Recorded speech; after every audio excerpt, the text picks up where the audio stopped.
Hello class, my name is Levi Pack and I'm excited to share with you guys my topic presentation which is over the Khyber Pass.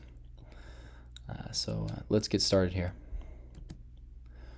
First, what is the Khyber Pass? So as we can tell, the geography of the pass here, we can see right here that the pass is actually located in between Afghanistan and Pakistan. And it's a 20-mile passageway that runs through the Hindu Kush Mountains, which is a little over 3,500 feet above sea level as well. And one thing I found interesting in my research was the Hindu Kush Mountains roughly translates to the Hindu Killer Mountains. And they call it that because it's a pretty dangerous path.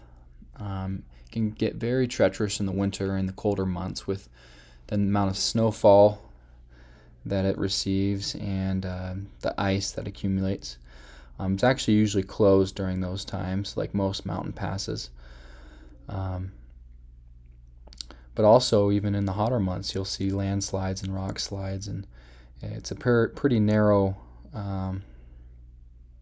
passageway, so it's pretty vulnerable to those kind of elements. Now, who uses the Khyber Pass?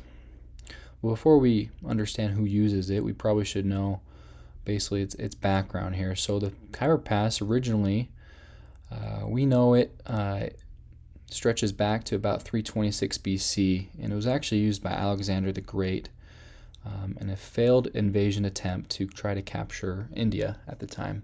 And it's been used as well by other famous figures like Darius the Great, Genghis Khan, and then a number of other people as well. But the main use for it, and we can even see the relevance today, is it was part of the Silk Road.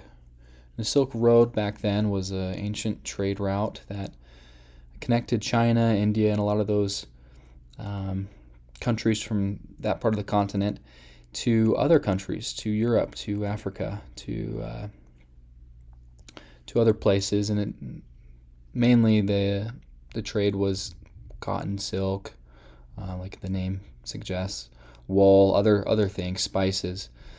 It really connected them to the rest of the world. Now, today's Khyber Pass, we can say a lot of similarities and a lot of differences. Today, it's normally used as a transportation highway for workers.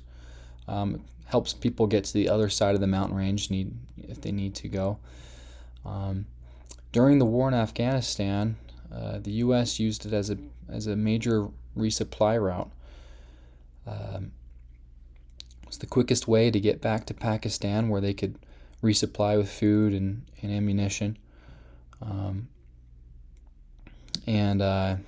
We'll talk about it more later, but it also directs trade, is the main way to direct trade between the Afghanis and Pakistanis, because it's roughly in between both capitals of both countries as well. So one thing I found interesting, it's known as the Hippie Trail because it's a pretty big tourist route, hitchhiker's route, where it's a beautiful pass, a lot of histories rich in that valley there. So it's pretty popular for that reason. And lastly, it is a location of many different counterfeit arms dealers. They create weapons that you wouldn't normally find in the market. They can be of factory quality or pretty poor quality. So I found that quite interesting.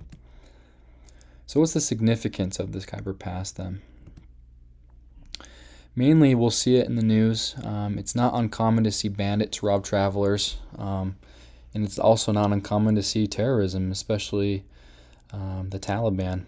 And in our past, the U.S. has been accusing the Pakistan of housing the Taliban, and it has led to pretty unstable relations between them both, and has even made it difficult for American troops to pass. So for those reasons, it's probably not the smartest to go through that passageway if you're not ready, but it is a pretty dangerous gateway of trade. And I'm out of time, so thank you guys for listening.